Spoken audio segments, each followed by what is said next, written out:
It's time for Type 40, or Doctor Who podcast from the Spacebook for the Fandom Podcast Network with me, Dan Hadley, Birmingham's king of the geeks, and your designated driver. Whether you're new to the show and our time stream, or whether you've been with us before, you'll be happy to learn we're the same irreverent, non-gatekeeping, eclectic show for everybody. And that's whatever decade or century you started watching, reading, or listening along to the adventures of our hero, Doctor Who. We chat about it all on this show. All views are encouraged, and there'll even be a few laughs along the way. Maybe, fingers crossed. So come and step into our TARDIS and share this journey together here with us on Type 40. And once again, I've got a couple of my very favourite companions here with me too. So without further ado, let's bring them on. Enter not the last of the Time Lords. He's the first of the Hoonatics. Simon Horton, welcome back to Type 40. Thank you very much, Dan. Yeah, I don't quite. Yes, I suppose I am. Yeah. Coming with confidence like the oncoming storm. Oh, no, that's the wrong Doctor, isn't it? I'm getting my doctors mixed up. Isn't that the 10th Doctor, the oncoming storm?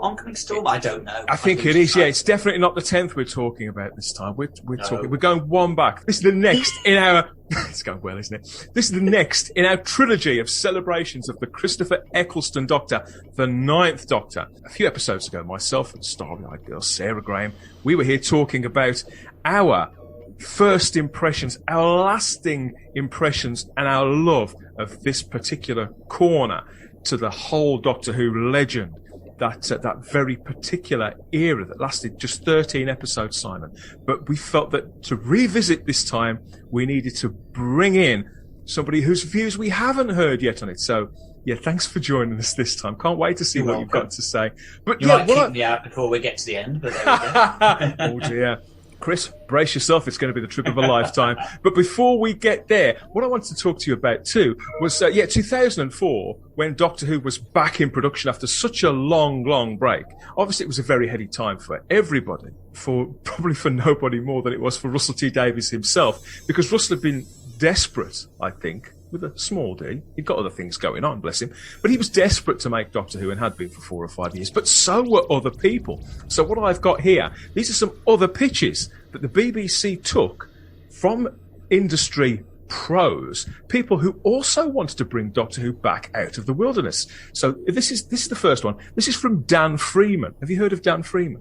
Yeah, I remember the name Dan Freeman. Was he involved in some of the online computer animated Doctor Who stories or something like that? Was he Scream of the Shalka or what was the one that Colin Baker was in? Yeah, he was involved in, well, first of all, the very first webcast ever made or something. It was the 2001 series Death Comes to Time. Death Comes to Time. That's the Colin Baker one, isn't it? Yeah. Sylvester McCoy, is it? Yeah, that big epic with Sylvester McCoy and Stephen Fry and various others. John Sessions is in that. Lots of people. Sophie Aldred, of course. It's quite a big epic thing. And so he was behind that. But I think what you're confusing it with is Real Time that he did with Colin Baker, which was a sort of a big finish. That was a big finish drama that they put to animation, or vice versa. I'm not sure which version came first. That's the one. I can certainly remember both of them. Yeah, but certainly I remember the what did you say it was called, the Colin Baker one? The Colin Baker thing was called Real Time. Real Time. I knew they'd got time in there somewhere. Yeah. See, Danny was confusing us from the start. But yeah, he pitched to do Doctor Who too. His take on it was going to be a fantasy retelling, here according to my source, which picked up where Death Comes to Time itself left off. And the idea was this version was going to reject completely the canonicity of the TV movie. So Paul, sorry mate. So Paul's 8th Doctor was gone, replaced altogether by this Time Lord that Dan had created in Death Comes to Time, called the Minister of Chance. And the idea was that the Minister was going to inherit the role of the Doctor going forward in this higher fantasy reimagining of Doctor Who. And the Time Lords were going to remain as a big presence, but were going to be much more godlike. So have you ever heard Death Comes to Time or watched it? And how does that sound to you? I definitely remember it. I definitely remember watching Death Comes to Time and the Colin Baker one. So I watched all of them because, let's be honest, in those days that was all we thought Doctor Who was ever going to be. And all I can say is I can't remember a thing about any of them, to be honest, except I seem to remember Colin Baker's outfit might have been blue It was. I can't remember anything else really about any of them, other than, I'm really sorry, but other than just a sense of disappointment from the point of view of, gosh, is this it? This is the best Doctor Who we're going to get. Is these basically what were amounted to little more than sort of static images put to, in effect, a kind of a Big Finish style audio? It wasn't really what we'd waited all those years for. No. So although on the one hand it was nice to sort of see Doctor Who back and being done by the BBC, let's be honest, it wasn't quite what any of us wanted, was it? As somebody that I know very well is always saying, context is everything, and in context to the general sort of landscape of the media at the time and fantasy TV, fantasy properties and Doctor Who, it was really ambitious and epic, and obviously it's great that people were doing things like that, but I do know what you mean. Substituting this new character for the Doctor, sort of inheriting the mantle, it's very, very bold. That would have been the hardest sell of all, I think, because there'd have been that disconnect. But hey, it's a very, very bold idea. I don't know what their reaction would have been. I think it may have been too complex for executives to kind of be able to follow, let alone it sounds very fanny, doesn't it? Let's be honest. It is kind of it sounds fan fiction, that does. And I suppose in many ways that's what those Death Comes to Time and Scream the Shulker and that, they were fan fictions in effect, simply because they were a very niche market. They were never going to appeal to the wider market, really. And so, in that respect, maybe it would have worked. But then, in the other respect, it's no longer Doctor Who. Surely, if you're replacing the main character, it's not Doctor Who anyway. It's a different show. So, what is the point? It's bold, but I just don't think it was big enough, and I don't think it was what would have grabbed the British public. So I'm not entirely surprised. We've got a couple more coming up, but no, this is the time, I think, to bring in our second companion, fresh from her triumphant success as the Fifth Doctor on the Script Doctor's YouTube channel quite recently. Yes, that was online. There'll be a link to that in the show notes as always. But she's back here. Sans cricket jumper, starry-eyed girl Sarah Graham. Hello, Sarah. Okay. Hello, Dan. Thank you for having me. I'm very well, thank you. Yeah. So, are the notices in for your performance? Have they been kind? Is it? No, sadly, I was overshadowed by another member of the cast, being Perry. I didn't have the bikini on, so... Was somebody else on the cast drawing focus, I think they say in the acting world? Yes. Yeah, terrible. Well, we'll check that out at a later date. If you haven't seen the Script Doctors, we'll make sure you've got all the links to go and see that. But what did you think of that first pitch we were just talking about a moment ago from a 2004 Doctor Who that didn't happen but could have? Well, I'm really into my fantasy, so that is something that would draw me in, but obviously not having much to do with Doctor Who at that point, I wouldn't have had that disconnect with it because I wouldn't have had everything that had come before. But it really makes me think of the Philip Pullman book, this Dark Materials trilogy. That's what they did they've been doing recently with BBC and HBO, that kind of like the ministers and magic and that kind of, that higher intellectual kind of thing. So I think there probably was a market for it even back then. But yeah, it really doesn't sound like Doctor Who. I think it would have mythologized the character of the Doctor as this sort of, this presence, this absence, that would be akin to the girl's father in those Pullman books. Yeah. We did catch up with him a little bit later on. So I do see what Dan was going for with that. If that wasn't to your tastes, see what you think of this one. This is a second pitch from Matthew Graham.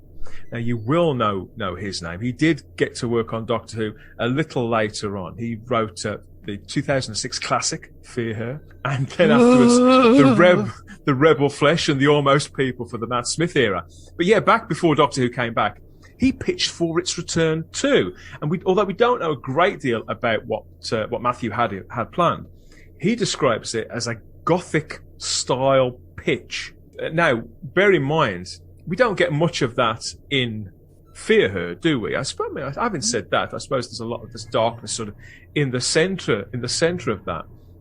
But the Rebel Flesh and the Almost People, they were quite Gothic, weren't they? Yes. The villains, the setting, and there was all. It had that feel of the story of the Golem. Yeah, I mean, I'd certainly be interested. My ears prick up immediately when you say Gothic, because obviously as a lover of the Philip Hinchcliffe era above all other eras, that is the most Gothic Doctor Who's ever been. Yes. And I'd love still now to see a return to that Gothic horror. I don't think it'll ever happen. Doctor Who at this moment in time is furthest away from Gothic horror that it's probably ever been. And so maybe that's why it doesn't quite resonate with me. So yeah, I love the idea of more Gothic. But on the strength of his 3 Doctor Who scripts, my heart sinks, because Fear Her is definitely one of the worst, and to be honest, so are his 2 Matt Smith scripts for me. I really didn't respond well to those at all. I'm not desperately disappointed that he didn't quite make the cut. Matthew, if you're out there, I do love Fear Her. Not everybody dislikes this story, I promise. But he did end up, of course, bringing us The Wonderful Life on Mars and its sequel show, Ashes to Ashes. So I don't think he was that upset for too long. He named his central character after Rose Tyler and Sam Tyler. So yeah, I think everybody won, all things considered there. There is a third pitch as well, everybody. And this came from a trinity of Doctor Who figures. This came from the minds of Clayton Hickman, who at the time was the editor of Doctor Who magazine. Clayton Hickman with Gareth Roberts and Mark Gatiss. They were all working together on a continuation, but expressly not a reboot of the continuity.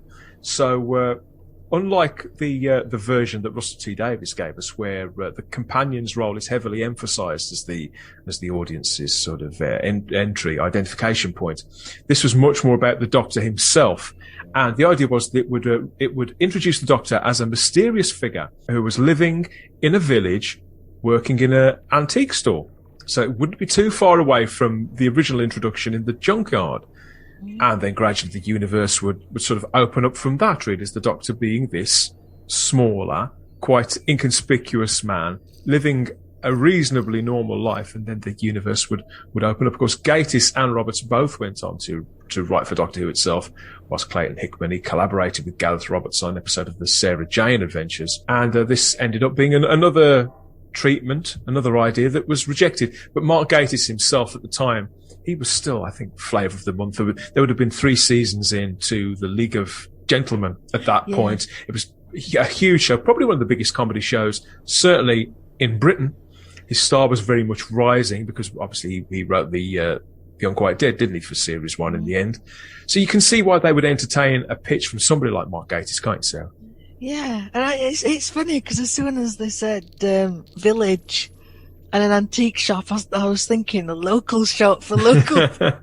Yeah, don't think there'd be any brown fish in this one, or would there? It does make you wonder. What it makes me think of, Simon, is Doctor Who Night back in 1999, where Mark Gatiss himself played the Doctor in that little 5-minute skit, which was a spoof of Doctor Who, but he did it opposite David Walliams, and how he played it. I remember seeing an article from Mark Gatiss where, because he chose his outfit for that scene where he created his Doctor, and he based it around the writer Lewis Carroll. And I think that is some indicator maybe of where Gatiss's Doctor Who may have gone. I know there would have been input, particularly from Gareth Roberts, a very, very creative man, but I think Mark Gatiss would have been the creative lead on that. And I think that if you look at Lewis Carroll works, Alice in Wonderland in particular, obviously, where you've got inanimate objects and cuddly animals sort of developing sort of demonic faces and things. I think that's very much Mark Gatiss's MO in all that other work. And I totally see that could have been where he would take Doctor Who. I think he'd take it down the rabbit hole, or down the March Hare's tunnel, or whatever else. I think we'd have ended up with a lot of classic children's story fantasy ideas, the water babies and all that kind of thing too. Yeah, and I can see it being very quirky and off the wall. His stuff is quite out there. Gareth, I'm not an enormous fan of Mark Gatiss. I have to be honest. I don't like him particularly as an actor. His best Doctor Who script by far was The Unquiet Dead. Gareth Roberts is a very interesting name to have in there. I can't quite see where Clayton Hickman fits into all this. He's one of those kind of ubiquitous people that seems to have his finger in just about every Doctor Who pie going, and somehow making cushions and shower curtains. And if you don't believe me, go and have a look. There's Clayton Hickman's collection of Doctor Who designer goods are out there to find on Redbubble. So I'm just not quite certain where he fits into it. Perplexes me a bit. I think that generally, as a principle, as the three of us, we all know that creative people do tend to wear several hats, which we sort of rotate. And I think Clayton's probably like that. Maybe whatever they concocted in the room, whichever idea it was they were thrashing out together, he must have brought something integral to that. I'd love to hear him talk about it. I mean, maybe they've given an interview at some point. I know they would have all have been part of that roundtable feature in Doctor Who magazine back in 2000. When was it? About 1990? I would say it was around about 2000, something like that. When there were a lot of them that sort of pitched in their ideas as to what they do to bring it back. I mean, I have to be honest. The idea that you just saying it there of he's running, what is it, a second-hand an antique shop or something in a little village. That immediately piques my curiosity. I like that idea. That seems a really good way in to a relaunch of Doctor Who that he's now. And of course that is in many ways what they do with Rose. They kind of hit the ground running where he is now in a new arena, as it were. And I like the idea of, I can absolutely see the Doctor just pitching and running a second-hand bookshop or something in Royston Vasey, can't you? And I've just been thinking to myself, who on earth would Mark Gatiss have cast? And then I realised, I bet that he had Simon Callow in mind for that, Sarah, who played Charles Dickens in The Unquiet Dead. I think he'd be perfect. Yes. I could just see him as this fussy little man in an antique shop with his spectacles on the bridge of his nose. What do you think? Yeah, I can see that dust in his collection. Yeah. Oh.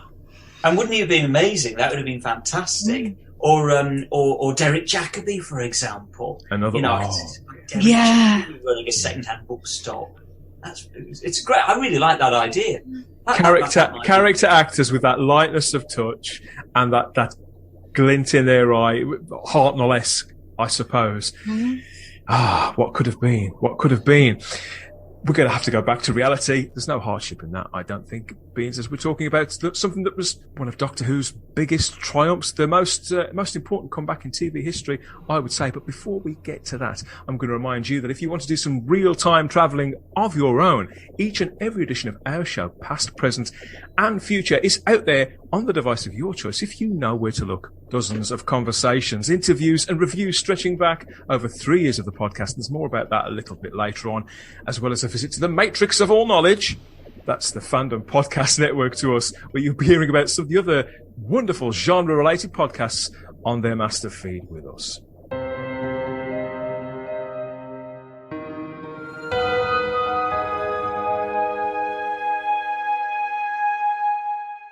And we're back. Yeah, listening to those pitches, as interesting as they were, and as much as I respect those creatives, I'm really pleased they went with Russell's concept. I think it was the closest, strange enough, the closest to classic Doctor Who. And although the Time Lords of Gallifrey were gone, I think what Russell T Davies brought to it was, strangely, the blankest of canvases, all things considered.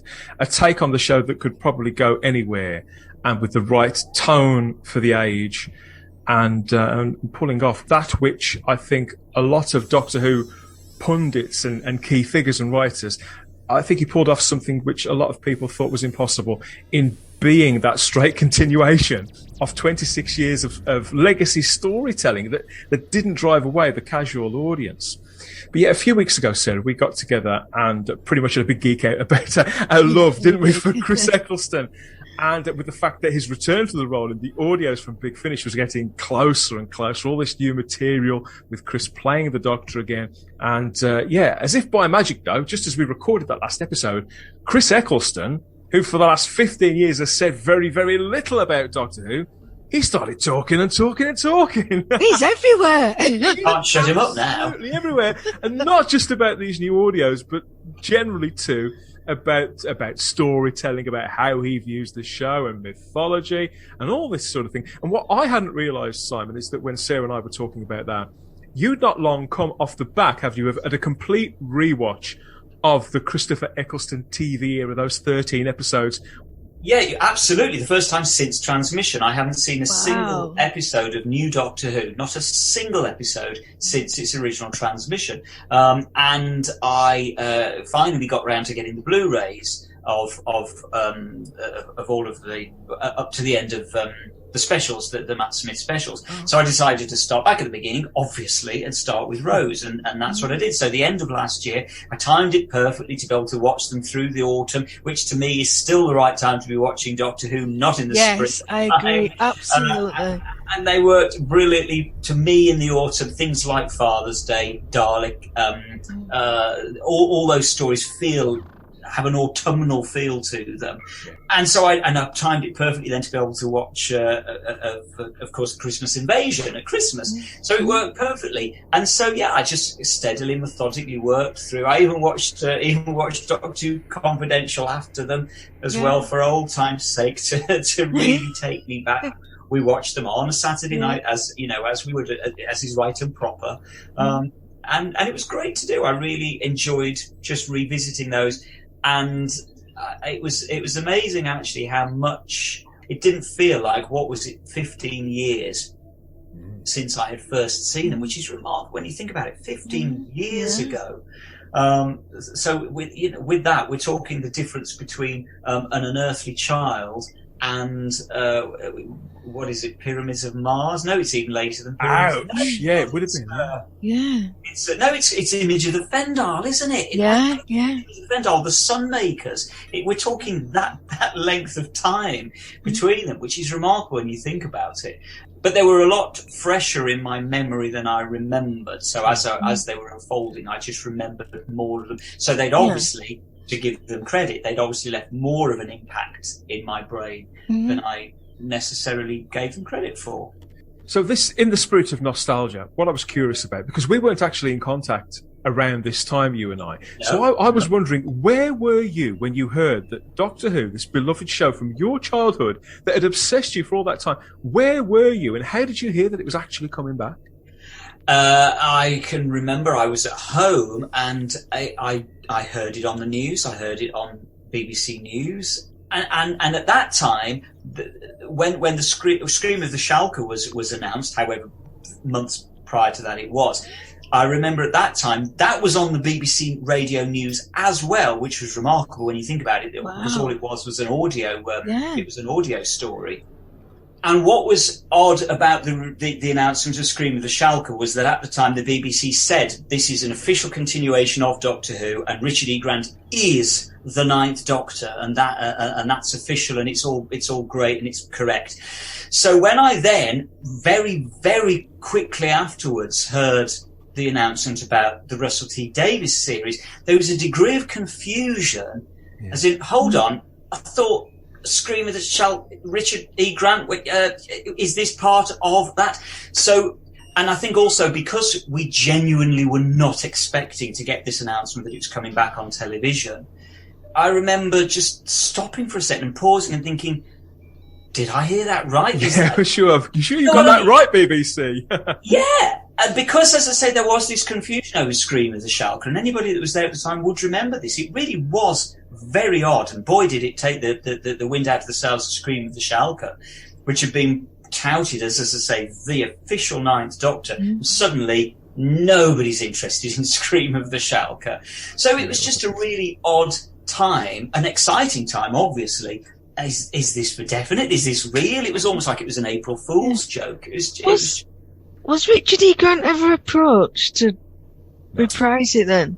I don't know, and I would imagine the simple answer is no. I doubt very much if he was. No. Simply because I presume Russell had his absolute ideas of who he wanted the Doctor to be. No, he wasn't approached. Russell T Davies is not a fan of Richard E. Grant's performance in that. That's documented. He's spoken about that in an interview, specifically the performance. So I'll try and get a link to that and pop that in the show notes as well, or get some sort of citation for that. But yeah, that was an interview somewhere along the line. Yeah, he didn't think that Richard E. Grant had delivered at all on that. But of course, that was written by Paul Cornell. Paul Cornell did go on to write for Series 1. Once we got past that, where we got the klaxon going off and Doctor Who is back. We had several months to get used to the idea and for the speculation machine to run about who and when and how much of it. It was around 5 months later that we heard the name Christopher Eccleston. Did that surprise you? Had you seen Chris in anything else? And what were your first thoughts of that?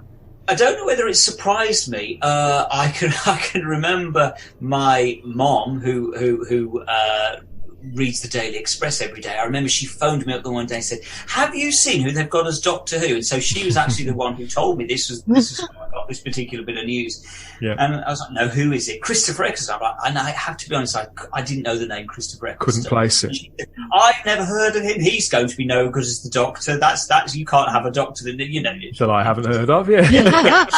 absolutely. You need somebody well known as the Doctor. That's fine. But of course, as soon as I heard that he'd been in 28 Days Later and Shallow Grave, yeah, of course I'd seen those, and so suddenly I was aware of him. And I think, to be honest, my first reaction was absolutely, I'd got no problem at all. It wasn't a knee-jerk reaction as, oh my goodness, no, he's wrong for the part.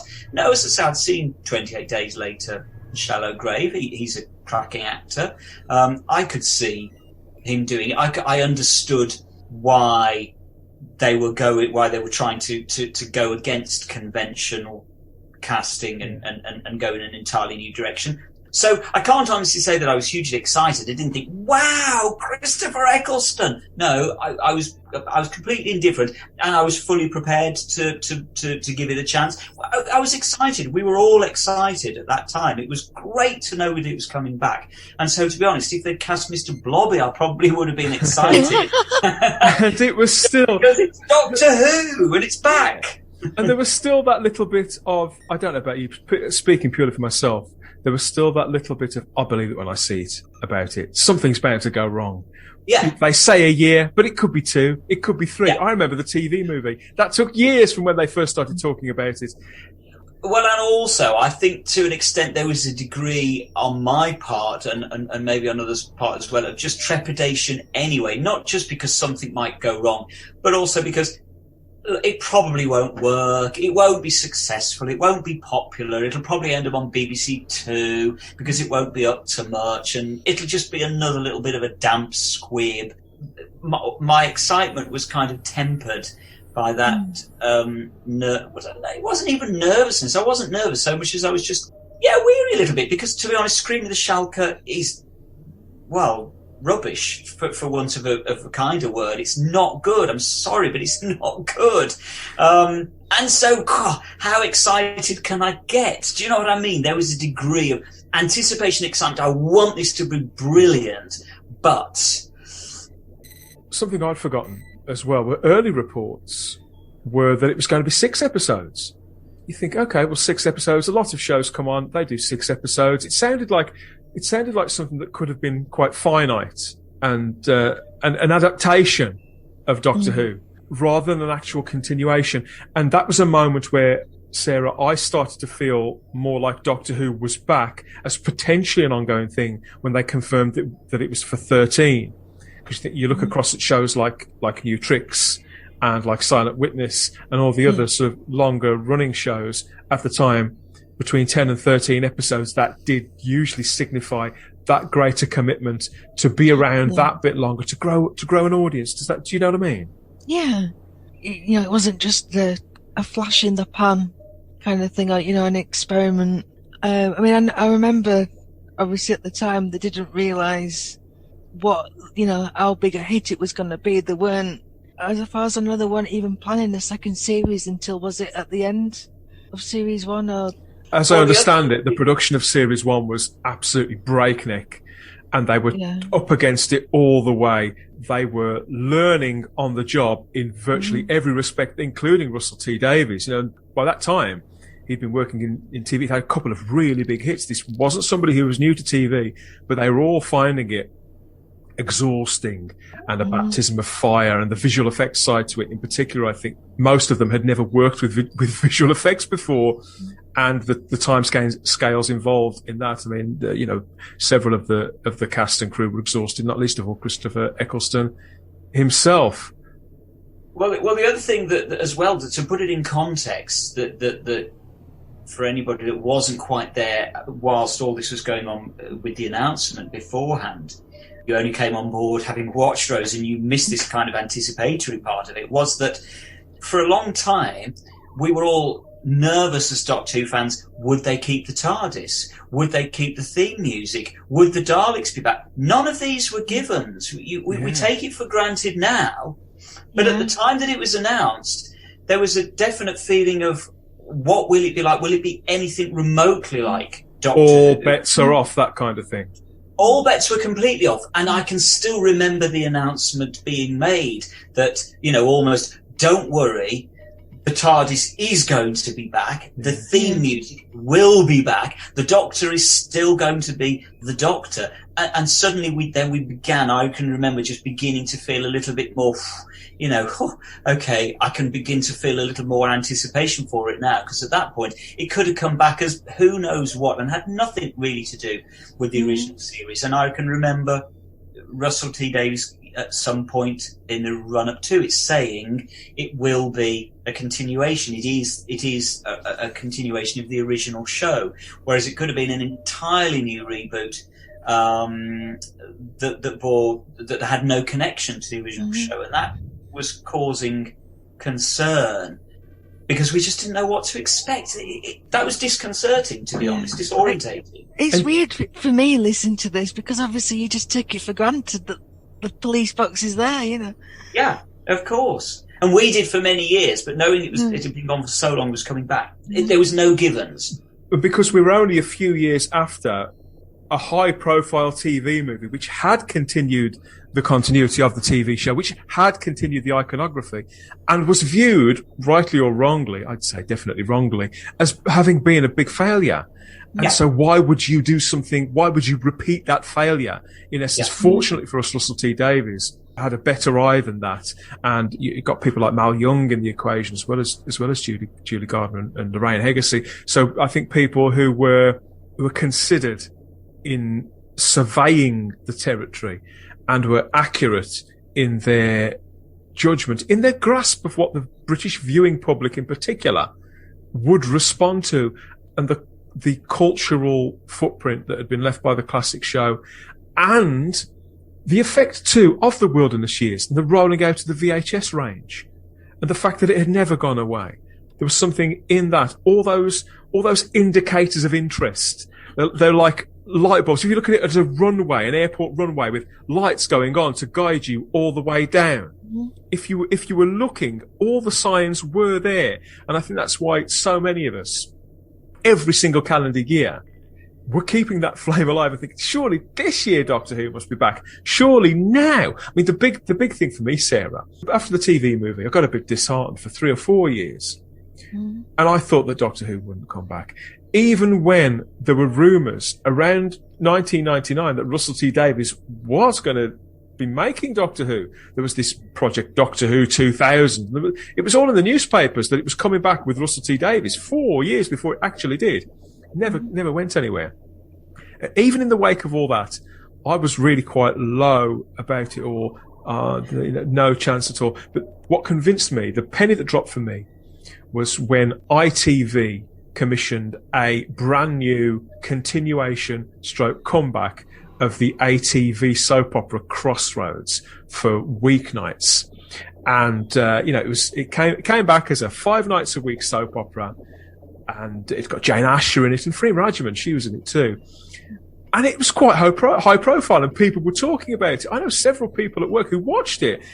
But as soon as it was announced, I turned to somebody at the time. I immediately said, if Crossroads can come back, anything can come back. And it means that if Crossroads can come back, Doctor Who will come back. From that moment on, from 2001, I was convinced it was only a matter of time. There was a ticking clock, Simon. But the other thing is, you see, again, to put this in context, that you kind of forget is how many times we had been told, as you just said, Russell T Davies' name was being touted for quite a long time before it actually came back. But also, we'd been through, if anybody remembers this, in the sort of late 80s, early 90s, the Dalton Rays green light movie that was going to happen with Donald Sutherland as the Doctor. And this was absolutely 100% going to happen. They were going to start filming next week, and we were told they were going to start filming next week for about an entire year. And it got, literally, I'm not kidding. Because, of course, it was the Paul McGann movie that finished off that particular bid.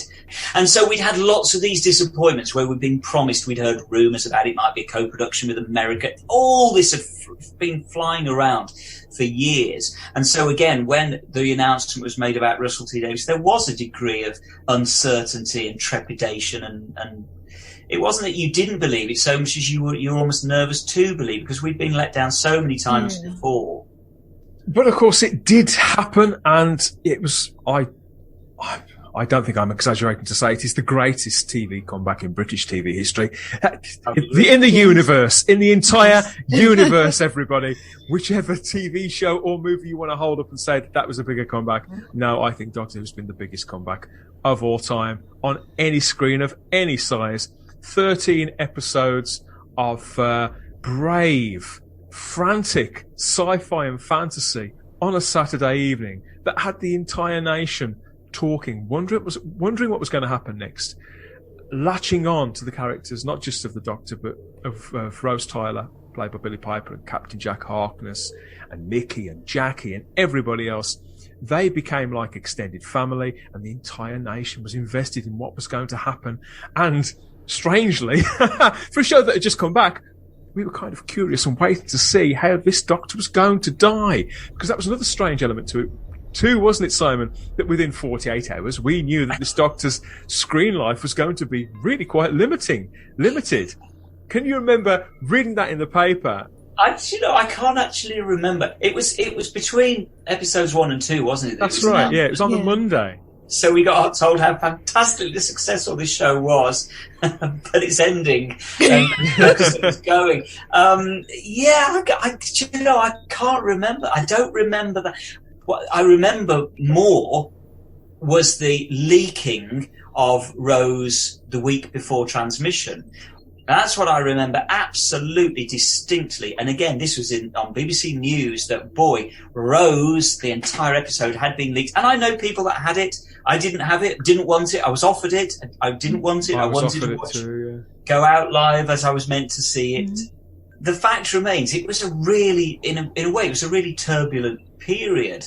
That whole first series was very, very turbulent, that so much was going, and I guess that just goes to show that Doctor Who really has got that enduring appeal. People really do love it and are interested in what's happening, and it does fire the public's imagination. Otherwise it wouldn't keep on having this kind of whirlwind history around it. It's got a colourful patchwork history Doctor Who has right the way through, and it continues to this day.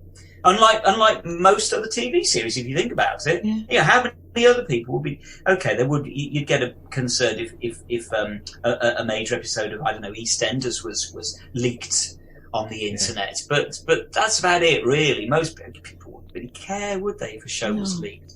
Doctor Who just commands that attention.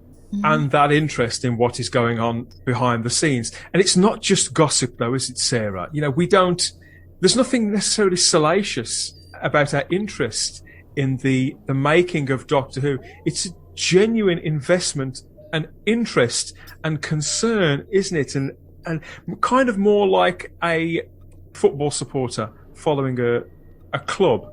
Yeah, 'cause you're there for the highs and the lows, and I think what was wonderful about when it did come back was having Doctor Who Confidential, because it's really, apart from like the Lord of the Rings movies, I think it's the only time I've actually been interested in what happened behind the scenes and how, these choices got to be made and how it all worked and everything. And obviously I had no idea. I knew Doctor Who was a show. I knew who Tom Baker was. I knew what the TARDIS was and a Dalek, but that was pretty much it. So having watched it and enjoyed it, to then watch Doctor Who Confidential and you find out, oh my God, it's taken years. Yeah. For it to go, this is a big thing, it's a institution. It's not just a TV show for 45 minutes. And just getting to see them behind the scenes, and the personalities, and you fell in love with Russell. You know, before then I couldn't tell, you know, who directed EastEnders or Coronation Street or anything like that, but, you know these names, you know Movie Gold. Yeah, and these little personalities, and it was just lovely to see. And then they did the little video diaries as well. And yeah, it was really it was like a family. Yeah, I'm really interested by the fact how you came to it, Sarah, because what was it? Had you watched any Doctor Who prior to this at all, prior to Rose? I'd seen the TV movie. That's about it. So what was it that made you? Because obviously it was obviously why Dan and I were going to watch it. Yeah. What made you want to watch Rose? Why did it appeal? Did you watch Rose as it was broadcast? Yes. And so what was it that drew you to it? It was advertised as like this fantasy science fiction adventure show, and obviously I'd been raised on Buffy, Roswell, and all them shows coming. Smallville was starting, and that was my thing. Genre TV was my thing, and I know Russell he looked at Buffy as a lot of inspiration, and I think that is why it worked. Doing that, the companion-driven thing with Billie Piper. It really appealed to a lot of people. And I was interested, in fact I was more interested in Billy than Chris at the time, because obviously I'd grown up with us being a pop star. I mean, there's not much between our ages. And I was really interested to see, if she could act. Yeah, I just loved the story. It's just with everything else. It's as simple as it's just the story and the characters, and who wouldn't want to just run away in this box and go on adventures, and what that opened up. I just couldn't wait to see, the next episode, wherever they're going to go. And it's funny that you mentioned Billie Piper, because, I mean, you say, Dan, about remembering casting being announced. I certainly remember Billie Piper being announced as the companion. And this is, I think it's probably true to say that most Doctor Who fans, their hearts sank because they thought, oh no, it's a pop star, we're back to kind of Bonnie Langford sort of stunt casting. And of course, boy, were we all proved wrong, because I think for me personally, Billie Piper is the star of that entire first run more than Christopher Eccleston is. For me personally, I think she's absolutely knockout. She's one of the best companions we've ever had. There was a lot of that. I was a voice in support of Billie Piper being cast in Doctor Who. I'd seen her act quite recently. I watched that Bella and the Boys drama that she was in about the girl from the children's home. I thought that was incredible, really powerful, and she disappeared into that part.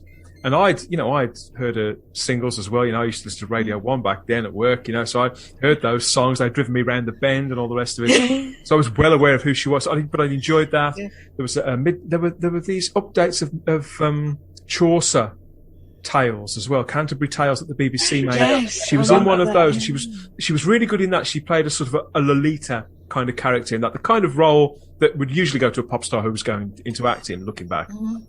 But to see that contrasted with the Bella and the Boys drama, I thought, okay, this woman has got some range. This could really go somewhere. This feels like it's now and relevant, and this could really, really work. I think that did it work? Did it ever? And the phrase, the trip of a lifetime, if ever I hear that now or read it anywhere in advertising, promoting anything else, I still hear it in my head, said in a Mancunian accent.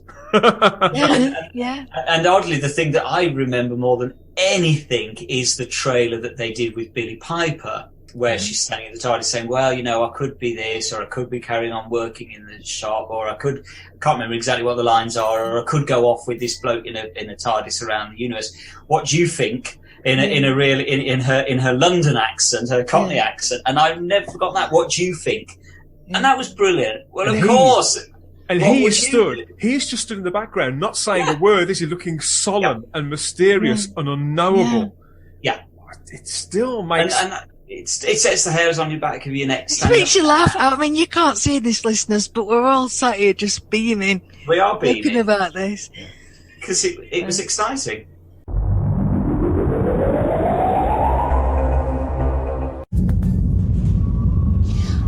got a choice.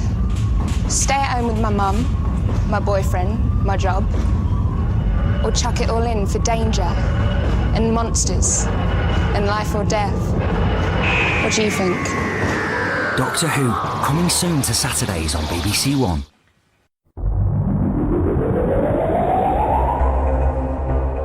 And I think that is the main thing of why it worked, not just obviously Russell's writing and his vision, but the chemistry between Christopher and Billy. It can't be emphasised enough.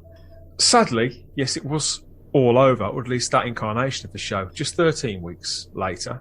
And it was spectacular how it all ended, but we didn't really know why it had ended. And although we welcomed Eccleston's successor with open arms, and the show itself arguably went on to greater success, there is something about those 13 episodes and that time, all the conversation around it, all the publicity around it, the entire Doctor Who machine, how the series, the franchise jolted into life and back to relevance, and how it was embraced by the British public. But there's still something of a bubble about those 13 weeks. As if, did that really happen? And we were left with that feeling, I think, until the Christmas, until it came back for the Christmas special and was back, and it was going to go and run. But with all the years in between, hearing so little from Christopher Eccleston on his time in Doctor Who, and comparatively little from Russell T Davies too, they've always been very respectful of that time and of one another, regardless of what was said and what wasn't said during the process that led to Chris departing the role. It still remained very special. I think they preserved it for the audience. I think they had a healthy attitude towards it as regards their own career. Okay, let's just move on. Let's keep learning. Let's keep telling these stories. Let's move on. But for the viewers and for the fans, I think we can sort of mythologize it a little bit, that even though it was a show that came back as an ongoing show, that 1 year, that version of Doctor Who, it's still sort of flickering away because it's a pure version of the character and of the show, that some of which carried on into that which we saw afterwards, but not much. It feels special and a little bit unreal. Therefore, after all this time, after over 15 years, so does Christopher Eccleston's return to the role and return to the fold and to the fandom and to Doctor Who magazine. And you'd think that when it was announced that Christopher Eccleston was going to be playing the Doctor again, his Doctor again, for Big Finish Productions, you'd be forgiven for thinking, okay, this is going to be minimal engagement, minimal involvement in the production from Christopher Eccleston. He's a busy man, a very much in-demand actor now as he was then, and therefore minimal engagement with the fans that we'd get with the actor. This is a man who considers his words very, very carefully. He's a man of integrity, and I always get the impression that he likes to keep the curtain pulled across his own process. He considers the fact that he's able to act for a living and act for the audience as a privilege. Yeah. And he's very, very serious and respectful about that. So I was really surprised. I don't know how you guys felt, but I was surprised and delighted to see that he was going to give right away this really quite thorough 2-part interview to Doctor Who magazine across 2 of the most recent issues. That's issues number 563 and 564 of Panini Magazine's Doctor Who officially authorised title. Quote after quote after quote. They split it into 2. He's very firm that he wants to talk about now rather than then, isn't he, throughout the interview? It's a real eye-opener nonetheless, isn't it, Simon? It is, but I have to be honest, in virtually the first sentence I read in the first part of the interview was, I'm only going to really be talking about Big Finish, and I have to be honest, my heart sank, because I'm just thinking, no, I really, really want to know. Not necessarily all the muck, the juicy bits, about whatever. I do want to hear the juicy bits. I'll be totally honest. I do want to hear the juicy bits. I just want to hear more honest thoughts from him about what must have been a completely sort of crazy 2 years of his life making that show, 18 months, 2 years, whatever.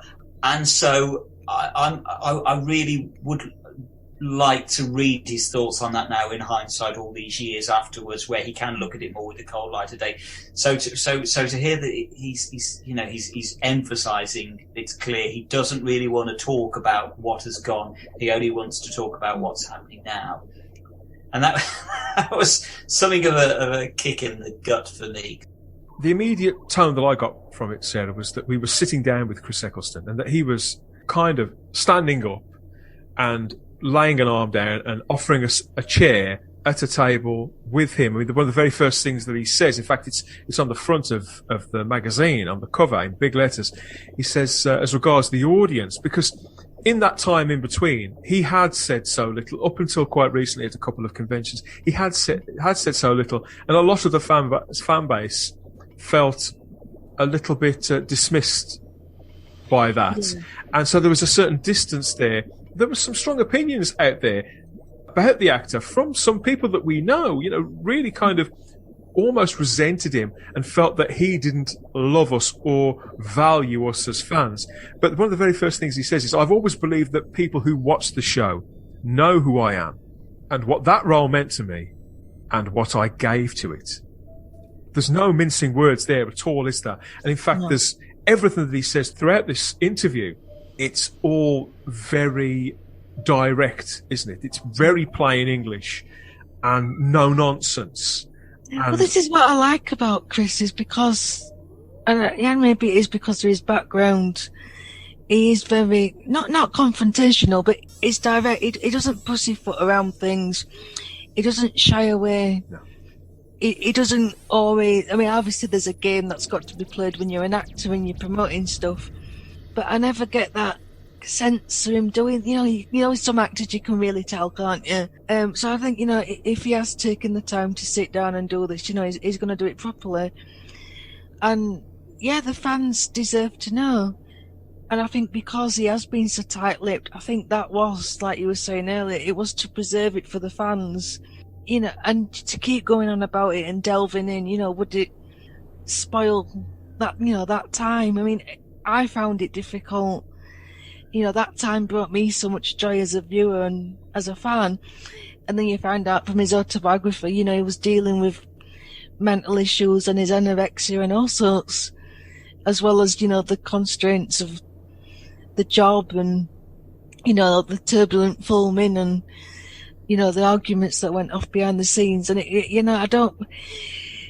don't want it soured too much. Yeah, it'd be nice to, peek behind the door. But I am quite happy with what he has decided to share with us. And as a fan, Sarah, as somebody who's read the autobiography and related to him and has affection for the actor as well as the character, stepping back into it, you think, well, would this bring back bad memories for him at a time where, even though he said some nice things about the role there, and he undoubtedly gave his all, the man was under a lot of pressure.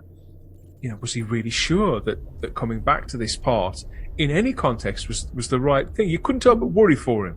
Yeah, and again, it isn't necessarily just because he doesn't want to talk about it. It could be that he has moved on.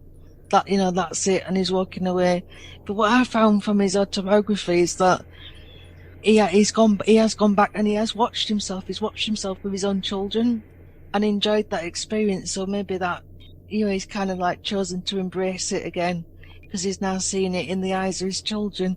Yeah. It really does put a different perspective on it, because now he can create content that he can share, because obviously they're quite young. He's not going to be able to show them Shella Grave or anything like that anytime soon. I like how he described the character here. He says the Doctor is a full-force gut reaction to life. It's a gift to play and a joyous thing to do. The thing is with Chris is that, he chooses his words so carefully. He is a man of few words in every sense of the word. As much as we're sort of laughing about getting 2 interviews with Christopher Eccleston, and in fact, actually within the space of a week, we'd actually had 3 interviews with Christopher Eccleston, because of course he's also got an interview published in the 100 Objects book from Candid at exactly the same time. So suddenly he is kind of everywhere, but actually we're joking with that, because That's it. That's as much as you'll get from Christopher Eccleston for quite a while. Whereas other actors, you know, you're going to get an annual interview in Doctor Who magazine kind of thing, because they'll keep on coming back. So Christopher Eccleston is definitely a man of few words, but they're well chosen words. He thinks carefully before opening his mouth in the way that a lot of people don't and probably should.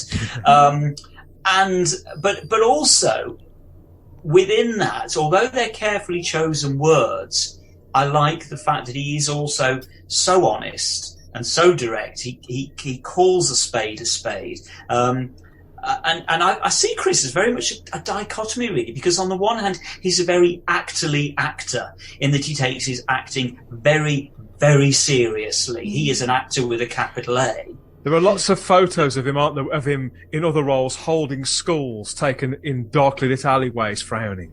Yeah, but oddly then, on the opposite to that, the dichotomy to that is that he's probably the most down-to-earth, a spade is a spade kind of person you could hope to meet, which is something of a dichotomy. You don't generally find actors quite that direct and down-to-earth. And what my very favourite bit in the whole interview was when they ask him, why is he come back to Big Finish? Why is he doing this? And he says, because of the money. And I love that honesty. I want to give him a round of applause. Exactly. Thank you, Chris. Wasn't it refreshing to read? This is the Noel Gallagher of Doctor Who.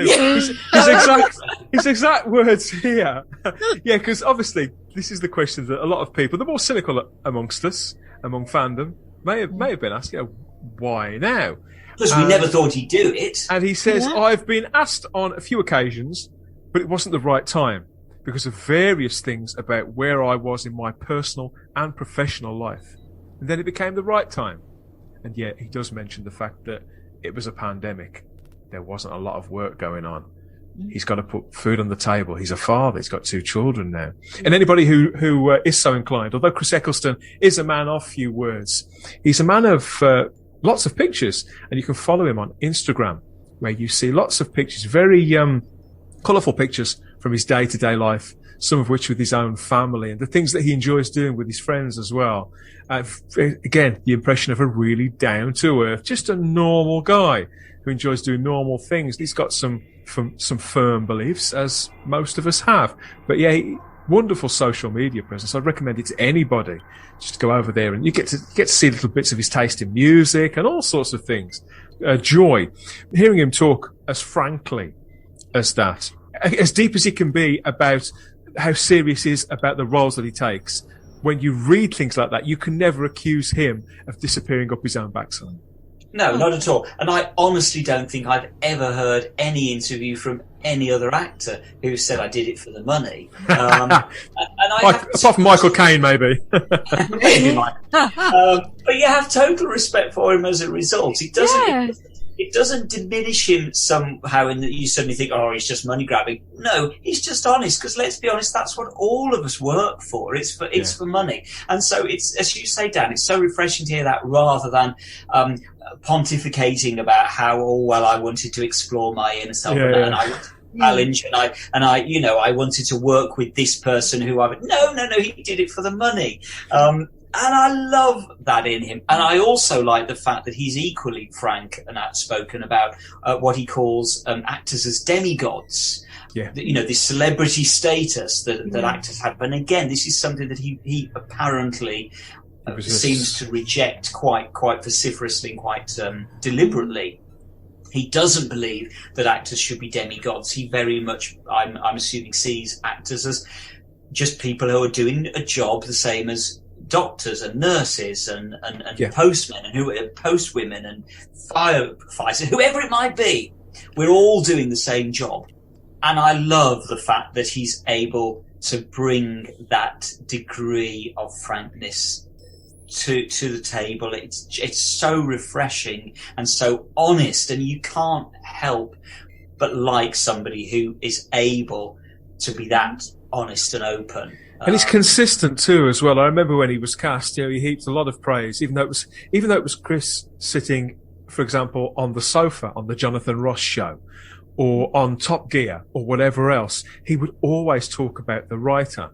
He would always mention them would always mention Russell or mention. He's very Rob generous Shaw. in that respect, isn't it? And that remains. He said here in this new interview, I honour the writers. I protect them. I'm an average actor made to look good by writers. And that he was overjoyed by the strength of the writing at Big Finish. He was very generous about them as well. He said their process is impeccable. It's honest. It's irreverent, but it's professional. So again, clarity, respect, dignity. Dignity, I think that's the best word to describe him, and that's how that the interview comes across, with dignity. Something that did surprise me, Simon, I think that this would have delighted you, was that he heaped so much praise on Tom Baker. Christopher Eccleston's an actor who, we spoke about this before, Sarah, how he boasts about the fact that he didn't really get Doctor Who. He didn't watch Doctor Who. It was sometimes on and he happened to be in the room. He didn't really think that the part related to him or vice versa. But he did say of Tom Baker, he said Tom Baker's performance was always in the moment and eternally fresh. And he describes him simply as the master. And quite, how can you argue? No, obviously. But, Join the club, how Chris. How generous of him to do that. He doesn't have to talk about Tom Baker in that sense at all.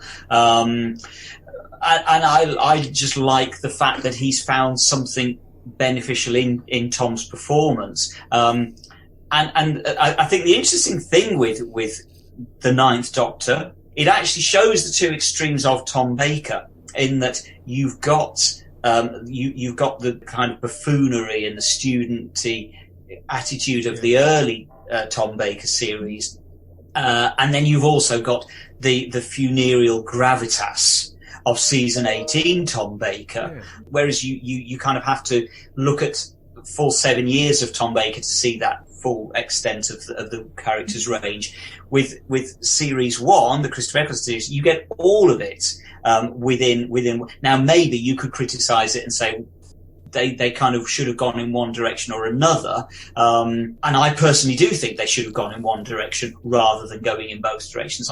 My personal feeling is that's where they hedged their bets. I don't criticise them for hedging their bets. They were, as you said earlier, Dan, they were feeling their way through this. This was a really difficult thing for anybody to bring to the screen. So I understand why they put a number of different styles in there to test the water to see what would work and what didn't. In hindsight, for me, what works is Chris Eccleston when he's playing season 18 Tom Baker, when he's got that gravitas, that funereal, serious, hooded eye look, as opposed to the goofy, grinning buffoon, fantastic. That's the bit that doesn't work for me. But I think that's something that they probably would have refined had Chris stayed around for series 2. I think they would have refined that and they'd have worked out what's working. I think he very clearly would have said what he feels is working and what isn't, and they would have gone with that direction. But don't you think that's why series 1 feels so special? Because it's like a microcosm of that Doctor, and I to see you've got like every facet of him, and I think that's really exciting because now they can do this through Big Finish. They can pick what element they want to do, and it actually, hearing him talk about Tom Baker, it actually makes me really excited. If he's taking lessons from the master, are we going to get more Tom Bakerisms? So yeah, that really fires me up. Yeah, well, I would agree, and I think again, this is yes. Although I would have preferred to choose one direction for series 1 to go down, and that would have been the more serious direction. I also appreciate that you're right, Sarah. Actually, that the divergence, the difference of facets of the character that come out, do help to make it a more interesting series and a more interesting portrayal of the Doctor in the way that David Tennant, much as I love David Tennant, what you see in A New Earth is what you pretty much end up with in his final story. You kind of got it all there pretty much in one fell swoop, whereas with Eccleston, he is able to dart between different facets. And you're right, it certainly gives the character room to breathe within Big Finish, that they can go in any number of different directions of story with the Ninth Doctor. He says he's not interested in revisiting sort of the past adventures in series 1. He wants to explore the character without the darker strings and wants to bring in some of the more comedic and loving sides to the character, which perhaps he didn't get a chance to explore on TV before. At this point, the point where we're going to join these new stories, which are going to take place before Rose. Again, creatively quite a bold thing to do, but they're going for it here with something that does seem to be structured. And even though he hasn't had a hand in the writing, he seems to have a relationship with the writers, with Nicholas Briggs in particular, which means that it's going to be tailored to his Doctor, tailored to his wants as an actor, and the way that he would respond to a material, I suppose. Hearing his voice, the way that I do when I hear the phrase "trip of a lifetime," I suppose if the writers, I would imagine Nicholas Briggs can probably hear that too, and will chime in to that. I also liked what Christopher Eccleston said about scripts that he doesn't like. He says, if there's a script that I don't like, I just don't take the part. Yeah. Again, nothing big, nothing clever. No, but of course, what's interesting for when he was in Doctor Who, he had no choice in that matter at all. No, he'd taken the role of the Doctor, and he did the scripts that he got given, and that's where I would love to hear. And I know he'll never do it because he's far too professional to do this. But I would love to know which were his favourite stories, which were his least favourite. What did he think worked? What did he think? I think he has named his favourite stories, hasn't he, Sarah? Dalek was one. And it was the Stephen Moffat one, wasn't it? It was the two-parter. Yeah. Dr. Dancers and The Empty Child. He heaps praise. But has he said about his least favourite? Well, I suppose we can kind of decide, but we can figure it out by the directors.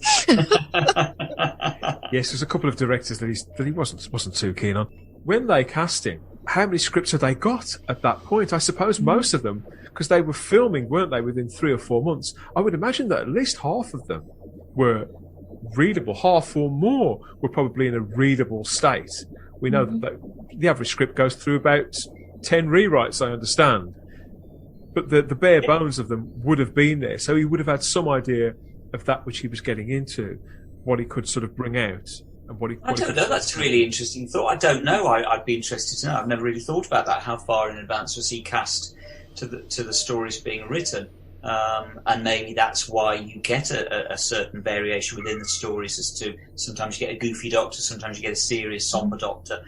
Maybe they were sort of casting around because they weren't certain quite who they were going to have at that point, and they were keeping the scripts reasonably fluid as to which direction each writer wanted to go in, rather than tying them down to any one style. So maybe they did have most of the scripts. I can't imagine Christopher Eccleston signing on without having seen some scripts. But then I don't know, because I certainly remember at the time and since, he has said that he trusted Russell T Davies implicitly because of the work that they'd done previously. So, to be honest, I wouldn't be at all surprised if actually he hadn't seen any scripts at all, and he just agreed to do it on the strength of knowing it was Russell, who at the time they were very, very good mates. Yeah, having that experience working with him on the Second Coming, which had got universally praised. I noticed the section, I would imagine that both of you did as well, when he talks about, this is a man, Christopher Eccleston is somebody who, I don't think you would necessarily describe him as an activist, but he's a man who will talk on pretty much any subject from an informed position and tell you why he believes what he believes. And you find this in his social media presence a little too. So there's a section in the interview where they ask him specifically on something that has come to the fore very much since he's been away from the TV show. But they asked him about politics in writing, about the Doctor Who writing that he's been involved with. He says it's avoiding soapboxing, which is what the great writers do anyway. If you want to make a point, make it gently and make it subtly. Don't think he's seen Series 12, anybody. But that's refreshing. Again, that's refreshing to read that too, isn't it? Because you don't have to abandon principles and themes and topics to put the drama first, to consider the viewer, to tell a rounded and robust story, do you, Sarah? Absolutely not. And again, what I love about Chris is he is so passionate about the acting and the skills of writing and performing. I don't think you can ever accuse him of just using it as a platform. Yes, he has got them views, but, first and foremost, he's an actor, he's come to do a job. And again, I just love, it's just refreshing, there's no fluff. He'll just come out and say what he thinks. And yeah, I was overjoyed to read that, because you don't get a lot of that in the entertainment industry at the moment. No, you don't get any of it at the moment in the entertainment, and I think he is kind of making a very yet again a typically Christopher Eccleston blunt, direct comment on current writing, and certainly we've seen it in Doctor Who of late, but not just Doctor Who, other shows as well. But most notably seems to be in Doctor Who, where we are being bludgeoned over the head. And beaten into submission of believing a certain viewpoint, rather than merely being presented with interesting concepts that encourage us to explore our own thoughts and our own perspectives in certain political issues, and using political in its loosest possible sense of the word. And obviously Chris responds to that, and that's what he wants. That's what he wants to see. And of course, that's all the work that he's done previously has always had that. You cannot imagine, let's be honest, you can't imagine Christopher Eccleston acting in some of the recent Chris Chibnall scripts where they are very, very deliberately taking a political stance and berating the viewer that they must take a certain political viewpoint. I just can't imagine Chris Eccleston ever wanting to act in something that blatant. He's far more nuanced than that. There's a truth to all of the characters that he brings to life, and this has been right the way from when he was in Let Him Have It, the crime thriller that I think that came out about 1989. When I saw him in that, through Cracker, through The Second Coming, and even the smaller parts that he has in things like Linda Green and supporting characters such as the one that he plays in The A Word. All these things that he's contributed towards, he seems to bring this truth and conviction and commitment to telling a story. For somebody who didn't watch Doctor Who, and we usually find that most people who work in the creative arts had watched Doctor Who or have some sort of affection for it. I think that inside Christopher Eccleston is still the little boy who liked to play act, and if he would maybe he was pretending to be a footballer instead, or a cowboy, or a train driver, or something else. Something else. I think that's like a lot of actors. He's never lost sight of that willingness to go out to play.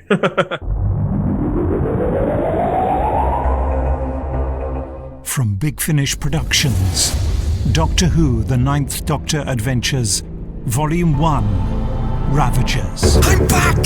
I'm really back in the TARDIS. You did it, old girl. Endless possibilities and events.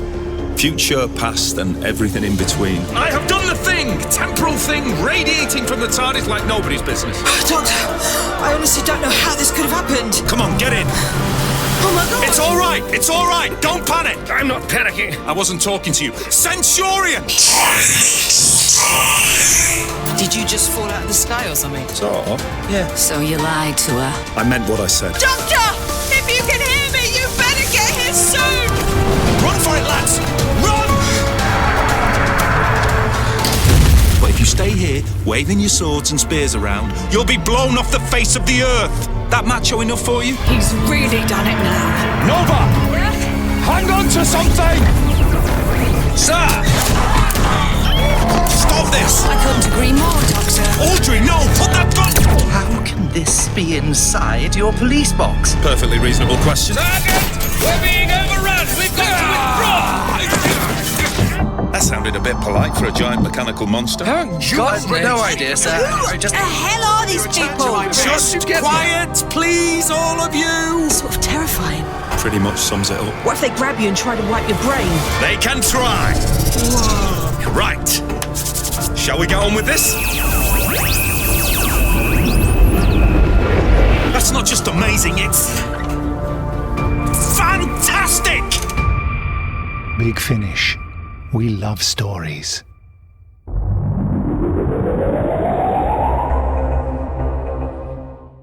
The other thing that I noticed, he does restate the fact that he didn't watch the show as a child, but he's taken part in a video for Big Finish lately, which has gone out across their social media, a Q&A video where he's taken questions from listeners, from people who've come across the social media content.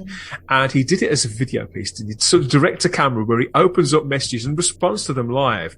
Obviously, fans being fans, several of them asked him about, which characters would you like to meet? Do you want to meet the Master or River Song?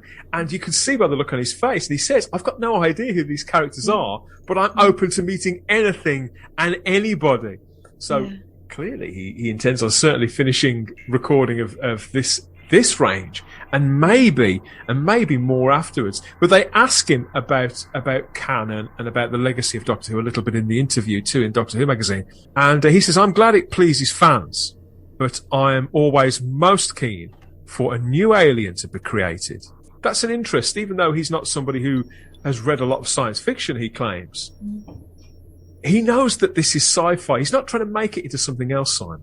No. He knows exactly what he's playing, but he's one of those actors that just brings total conviction and seriousness to anything that he does. So he doesn't need to know who River Song is. It doesn't matter. None of that matters. If the script is good and he knows he can do something good with it, he will want to do it and he will bring his A game. He's just such an interesting person in that he's the least likely person you can think of that would be an actor. As I say, there's still this dichotomy that is to say he's a very actorly actor, that he takes his acting so seriously, but no disrespect to him or anybody else. But I think he's far more likely to be on a bin lorry, collecting bins and putting them in. Do you know what I mean? Yeah. And you know what? If he was doing that, he'd be happy as a pig in shit as well. Yeah. And there's nothing wrong with that. It's perfectly normal. That's how I see him. And so that's, I think, why everything he does is so grounded. He isn't remotely flighty. He isn't, oh, lovely darling. There's none of that. And in many ways, I just think it's a shame, really, that following Doctor Who, he did disappear into something of a black chasm for a while, and I think that probably is because of the departure, the way it was handled. Sadly, it did push him into the wilderness for a while. He's described it before as that he was blacklisted by the BBC. He's expressly stated that, and he went to work in America for a little while on the NBC fantasy show Heroes, which where he found was crewed by some Doctor Who fans who tried to sneak the line "fantastic" into a script there as a bit of a nod to the Doctor Who role, which he says in the interview that he was oblivious to at the time, but we noticed. I watched Heroes, I noticed that. Sarah, when we spoke on the last show, we were speculating about what we'd like to hear with the Ninth Doctor next, about the continuity and the icons of Doctor Who that Chris doesn't know anything about himself. And if you remember, we rounded on, well, you mentioned the Cybermen. Yes. And I mentioned Brigadier Alistair Gordon Lethbridge Stewart. And recently, they've announced details that the second box set in this series will indeed feature John Culshaw as Brigadier Lethbridge Stewart and a Ninth Doctor meets the Cybermen episode. So, are you excited by that? And do you think that we had some sort of sixth sense there with that? Yeah, I don't know, it just all seems to fit together. I mean, I can just see the Ninth Doctor with the Brigadier. There's just something about it that fits, and I don't know if it's because, UNIT was only just briefly touched upon in that series. It does feel that kind of like, oh, what could have been. Yeah, I can totally see Chris with the Cybermen. He needs the big foes, the big villains, the big, intellects to grapple with, because he has got that kind of gravitas about him. He can't, like Simon was saying, about the chimney lyric, he can't face off against the Pating. Or a talking frog. Good God. It's, on that note, it's time for a break for a couple of minutes. Yeah, lots of planets have a north, but not all are blessed with a whole fandom podcast network. We'd hate for you to miss out on all the other great conversations going on over there on all those other wonderful shows. Here's a word about all of that, then you can meet Simon, Sarah and myself back here in a couple of minutes with some bang up to date fantastic facts.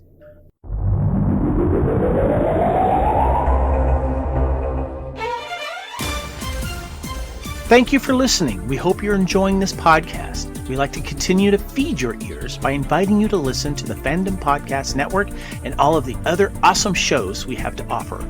It starts with our flagship show, Culture Clash, our weekly pop culture news podcast. Bloody Kings, our Highlander podcast. Couch Potato Theater, our podcast celebrating our favorite movies. Time Warp, the Fandom Flashback podcast discussing a year in movies and our favorite pop culture topics. End Zone, the NFL podcast. Good Evening, an Alfred Hitchcock podcast. Union Federation, our Star Trek and Orville podcast. Hair Metal, the 80s and early 90s rock metal podcast. Type 40, our Doctor Who podcast.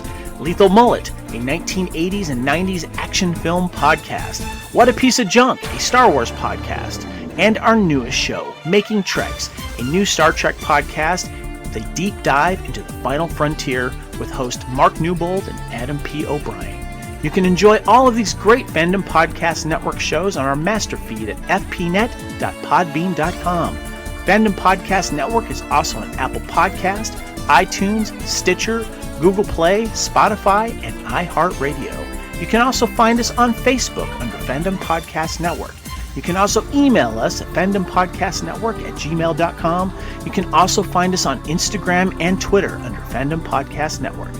Thank you for listening, and remember, respect others and enjoy your fandom.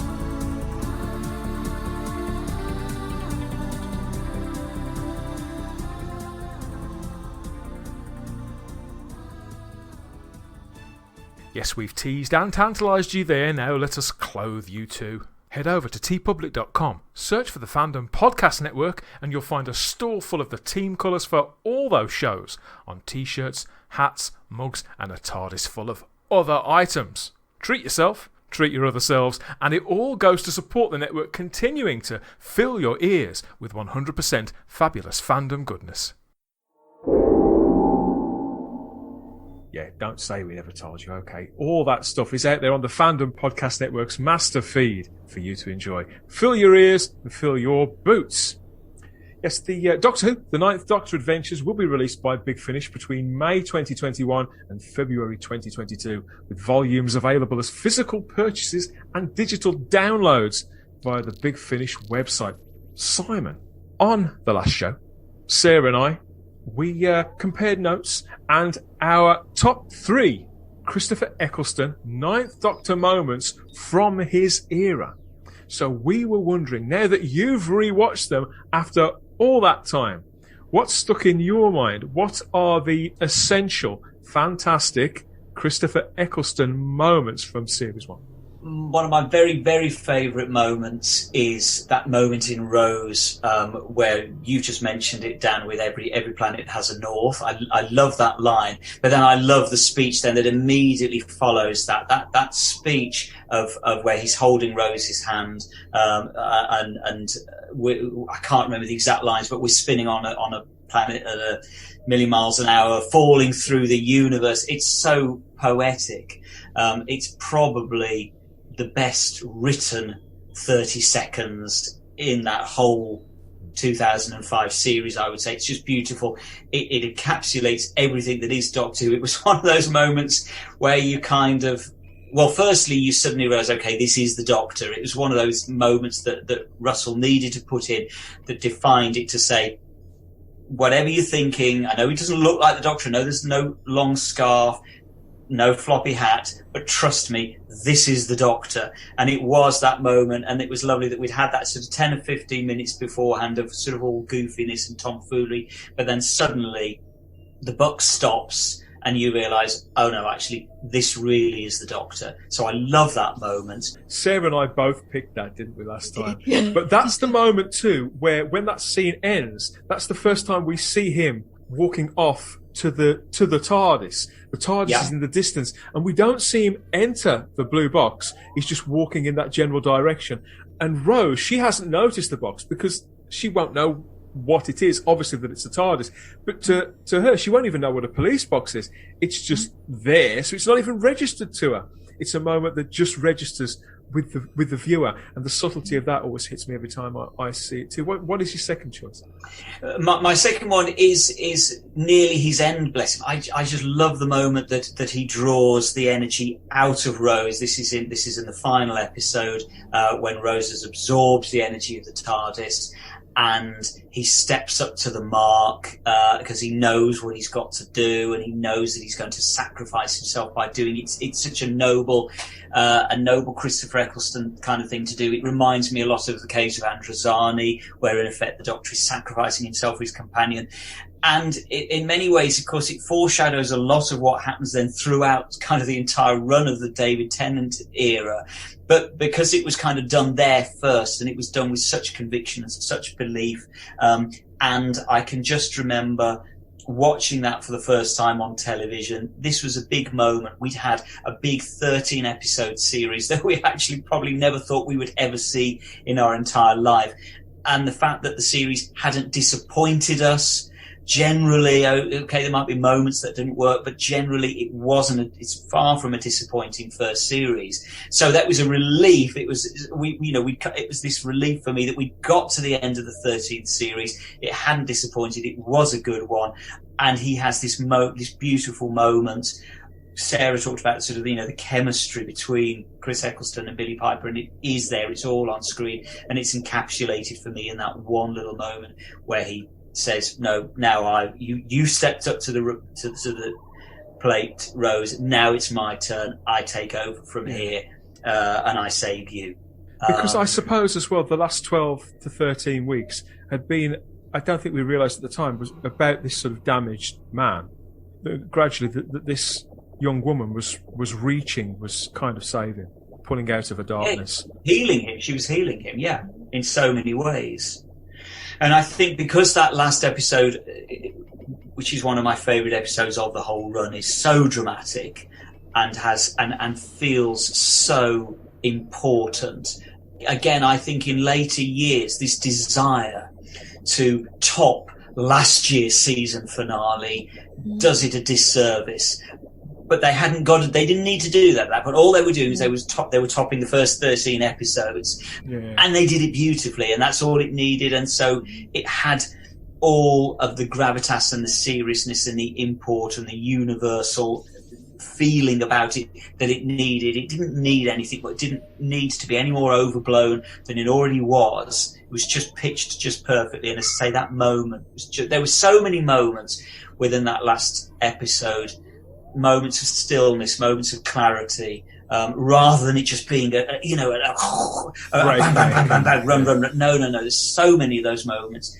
I love the moments in the cafe between Rose, Mickey, and her mum, where they're just talking about chips, and it's all fine, and you're going to go back to normal life. And Rose has that moment of clarity, thinking, I don't want to go back to that. So I like the fact that it has those breathing points, those peaks and the troughs that you often don't get nowadays. It just kind of, these days, it tends to start at one point and just go up and up and up and up and up and up and up and up, and they're terrified to let their foot off the accelerator. And they weren't afraid in that first series. They weren't afraid to do that. Yeah, this wasn't Infinity War or Endgame or anything like that. It was something much more measured than that. More controlled.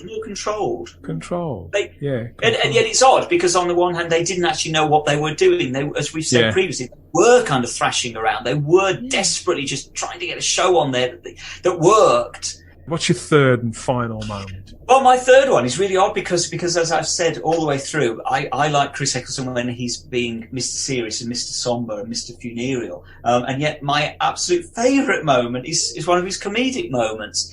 And I just absolutely love it. And it's in my least favourite episode from the series, which is Boomtown, which I absolutely hate and I would happily eradicate the entire 44 and a half minutes of Boomtown, apart from 130 seconds where he is talking to the secretary outside Margaret Slithine's office, and he wants to go and see her, and she's refusing to see him, and the secretary is making excuses as to why she can't see him, and there's just that briefest pause. He knows exactly how long to give a beat before he comes out with the line, "She's climbing through the window, isn't she?" And I just love that moment. I forgot about that. It made me laugh out loud at the time because, again, it's down to the writing, but it's down to the actor as well. So it's the perfect combination to me of good writing. What a brilliant line. No other Doctor Who story before or since had ever had the confidence to put that line in. And the way he delivers it with just so... He delivers it with total seriousness, but it's just a laugh out loud moment. So that's comic timing too. Yeah, comic timing. Perfect. So I love that moment. I love that episode. So do I. I like the entire sequence of that when he's got the sonic screwdriver and he's just trying to get away and he's just stood there and she keeps coming back and. It has its moments. It does. My least favourite is when he dumps Adam back on Earth. That's really cruel. I find that very, very harsh, very cruel. It's completely cold, isn't it? He completely isolates him. And it's not necessary. I find it very, very unnecessary. In the same way that I find it cold and cruel and hard of the 10th Doctor to hang Harriet Jones out to dry at the end of Christmas Invasion. That was a real misstep for me because that character was so beloved, and so to literally destroy her, I thought was cruel on Russell's part, and that's the one thing that I would criticise about Russell. He seems to think that occasionally you need to bring a degree of cruelness to a character to bring gravitas, and I don't agree with that. You can bring gravitas without the character being cruel.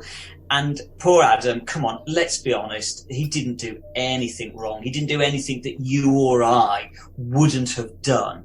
And so for the Doctor to criticise so openly Adam for just basically being a teenage lad and messing up. You're still a very young man.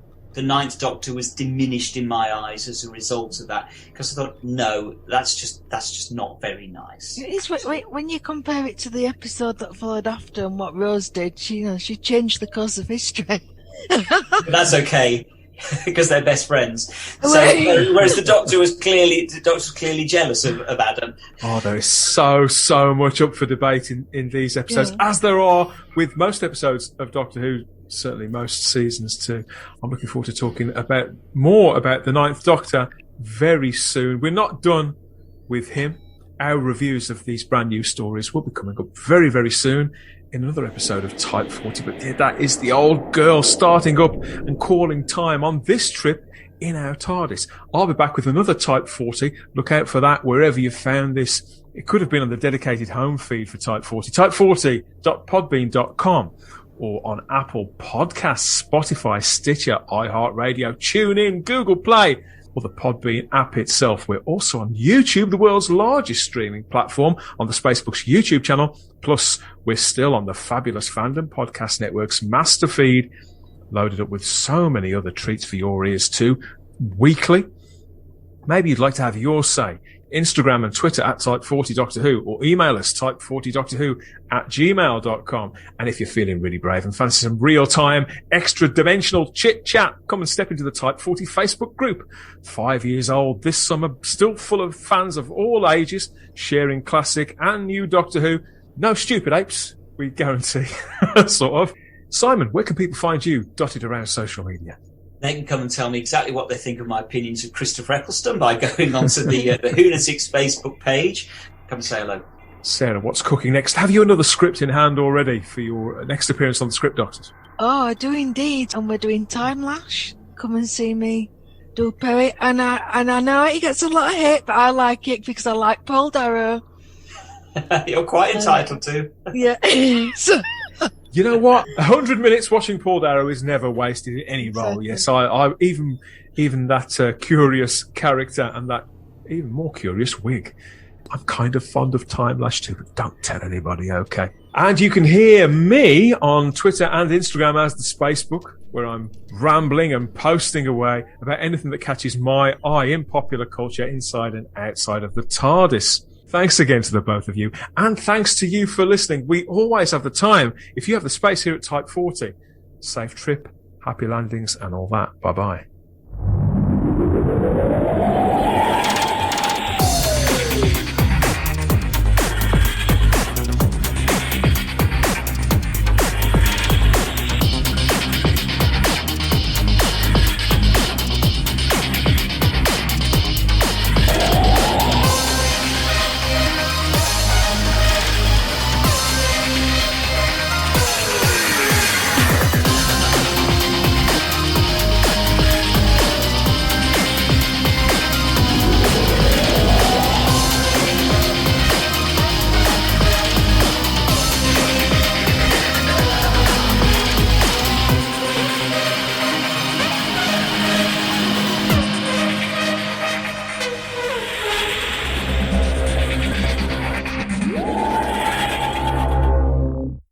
Type 40, a Doctor Who podcast, is a Spacebook production for the Fandom Podcast Network with music by Problem Being.